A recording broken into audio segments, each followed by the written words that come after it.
In assessing the economic development of a country, a standard equation is used to derive the GDP.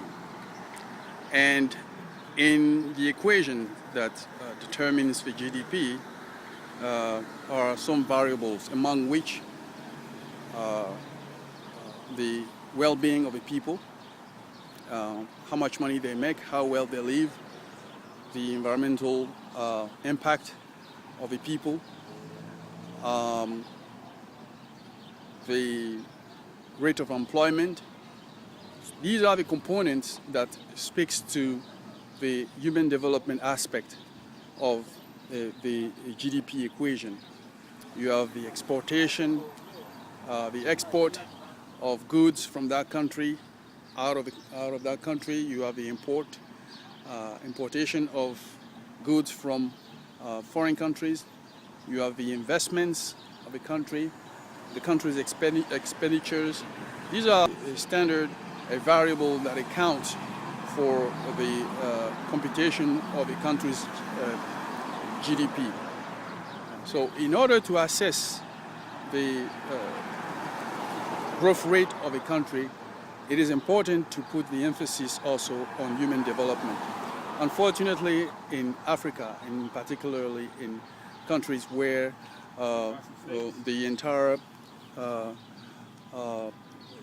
in countries where there's been a coup or a rebellion, the human aspect is not taken into account.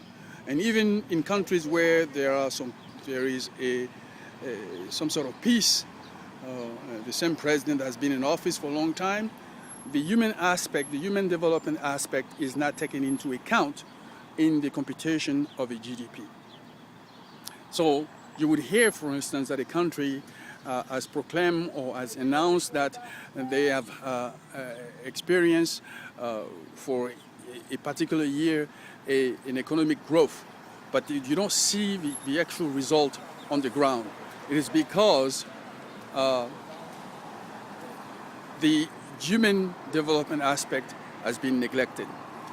People are still living in poverty. They have no basic means of survival. There's a lack of electricity in the majority of the households.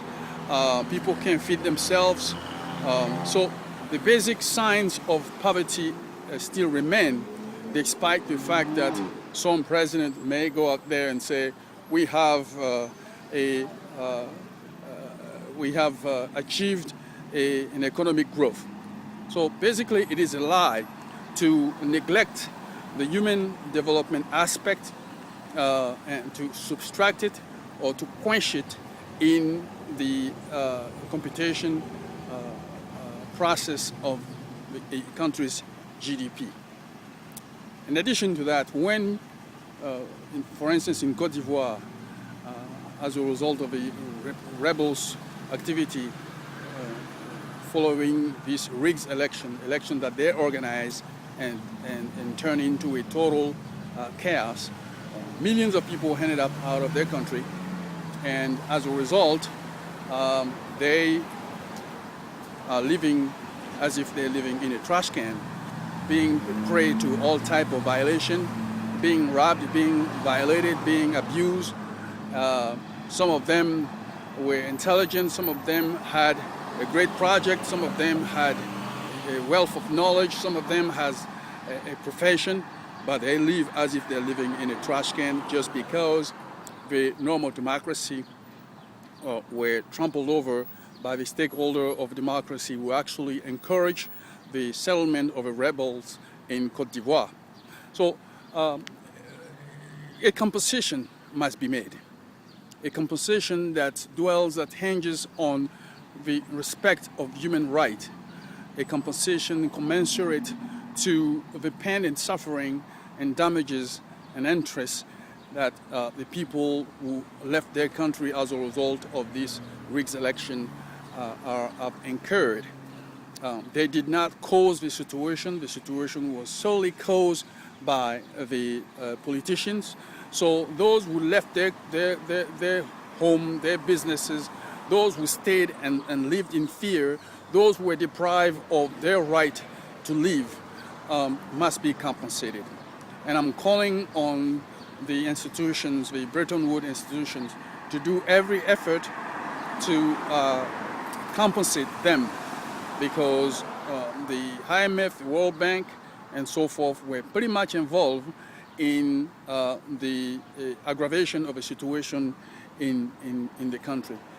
As I said, millions of people have been aggrieved by the by these fraudulent activities that impeded and still is now compromising the lives of millions of people. So they must be compensated, and they must be compensated in the order of 5 billion CFA as a baseline and nominal payments. Each of them should receive 5 billion CFA. This will account for the reparation that the government owe them, reparation that the European Union owe them, the reparation that the African Union owe them, the reparation that all the stakeholders of this chaotic situation in Côte d'Ivoire owe them. It will also account for the respectability of their dignity and the restoration of their dignity and their integrity. As I said, they did not choose to be in this situation, and unfortunately in Africa, it's always been the case. There is always somebody outside who uses people inside to scatter the population and to create this type of mess at the population level. It has to stop, and it should stop in Côte d'Ivoire, because of the rebels. The country of Côte d'Ivoire has experienced for the first time since its independence the worst environmental crisis. A boat filled with toxic waste went to Côte d'Ivoire and dumped its highly toxic cargo in many parts of Abidjan, killing hundreds of people and compromising the life of millions of people. All these participated to the plotted coup that led to this post-electoral crisis. So if you are to go to Africa to talk about democracy and peace and development, these are the first steps that need to be taken. That people must be respected, irrespective of their level of education, the type of work they do, or their social status. People must be respected regardless of where they are, who they are. And in America, for instance, if for some reason a group of people must leave their home and for political reasons, the federal government will make sure that those people will be compensated. Why? It's not because the Americans are better than anybody in the world. It is because of the respect that the Americans have for human beings. And that must be reverberated everywhere in the world if we are to respect the norm of democracy, if we have to make it profitable for peace, solidarity, and harmony in the entire world. That's why I'm calling also for a stringent accountability campaign in all Bretton Woods institutions. Those institutions give a lot of money to African countries. The money is misused, and it's been the trend. To stop that, people must be held accountable. People must be held accountable. Those who were managing the funds, those who were distributing the money to different organizations, different countries, for them to fuel the money back into their pocket and to nurture and to support rebellions are criminals. They are the assassins, and the white-collar assassins who kill innocent people and who increase the level of poverty in Africa. So the problem is not that people can't find a job. There are people in the United States and everywhere else who thought about projects, who thought about bringing about economic changes to impulse the development of their countries. But their projects were stolen as a result of a brawl that took place in Côte d'Ivoire. And so millions of dollars have been deprived from those engineers, innovators, entrepreneurs. They also must be compensated, because if the rebels wanted to seriously and truly participate in the development of a country, they should have done like us, work really hard to develop a project and go to see the funding source to fund your project. But they didn't do that. They rather had some agents in embassies at the government level, administrators stole our project and they gave them to their friend ministers, and the ministers used that money to go to talk to the institutions, and the money was given to them and the project were never fully implemented, yet the money was allocated. So there must be a stringent inquiry in order to establish accountability as far as the fund allocated to African countries are concerned. It is too easy and it is too cheap to let this situation continue and to still claim that African countries cannot reach the level of development that they ought to have. With all the money, if you take all the money, for instance, that the Global Environment Facility gives to developing countries, if you count, for instance, what one particular country receives within a year or in the framework of a particular project, that money should be sufficient to have in each town roads like this. The clay and dust and so forth would disappear in Africa. But none of that is done. It's burst on a regular basis, and you don't see anything plausible, anything tangible as far as development in Africa. So if you are keen to development, if you want to see Africa emerge and to become a developed country, then this corruption must be addressed first. And for that to be addressed, the institutions that are part of the Bretton Woods family must first do an accounting of their of the funds that they have allocated for the past 10 years in the case of Côte d'Ivoire, to see where the money that has been allocated in each department, whether it is health, environment, industry, development, education, energy, where did that money go? And to ask for a genuine result on the ground. You would see that there is no result, zero result for billions of dollars that has been conveyed, that has been offered to African countries. So this is a major issue.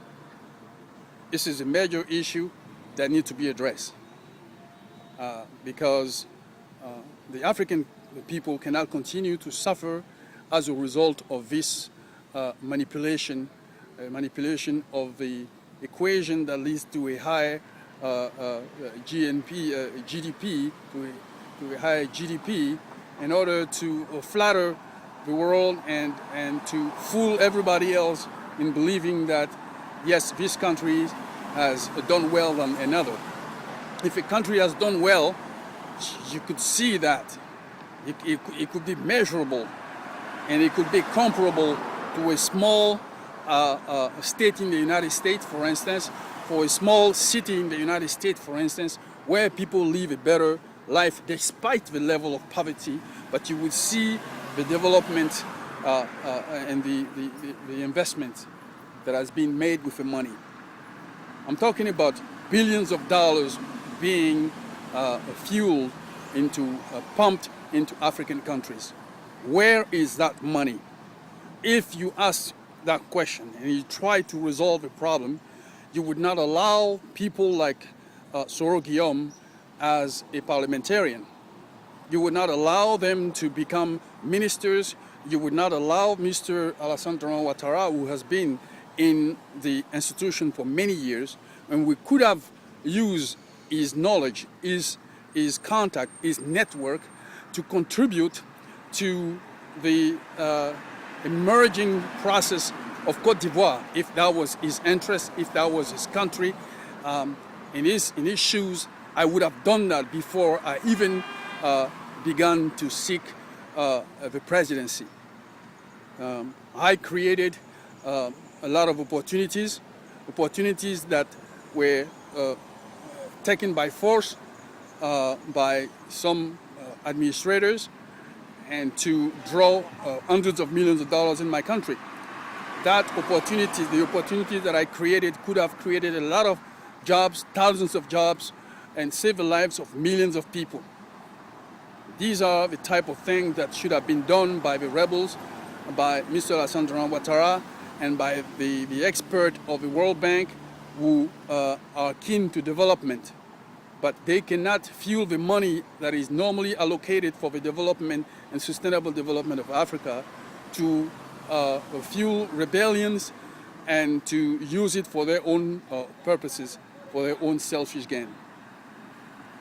It is important that this be taken seriously, and that all the appropriate measure of accountability be applied.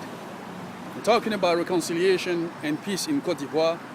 We cannot accept that someone who has been at the origin of a disturbance, a social disruption of the country, nominates the head of the reconciliation and social cohesion and peace commission. The head of that commission must be consensually designated, must be voted, and emphasis must be placed on a mandate, a social mandate, a social contract to bring about solidarity, peace, and harmony in the Ivorian community. It is a process, but just as any other process, it can be sped up. We can't hide behind the fact that it is a process. Therefore, we're going to take our time, 2 years, without giving any accountability, any quantifiable and qualitative accountability, just to continue ripping the population off with the money allocated. And they're always there asking for money, yet they have made no accountability of the thing that they were nominated to do. So the commission, dialogue, reconciliation, and justice must be abolished.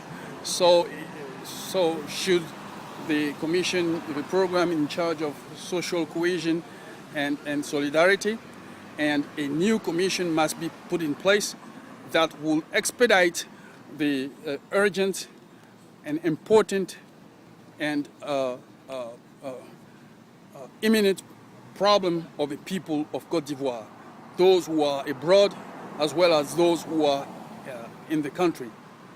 Fear must be abolished, and injustice must be also abolished. And under the program that I'm proposing, it can be done. Reconciliation can be quickly restored. Peace and cohesion can be quickly restored.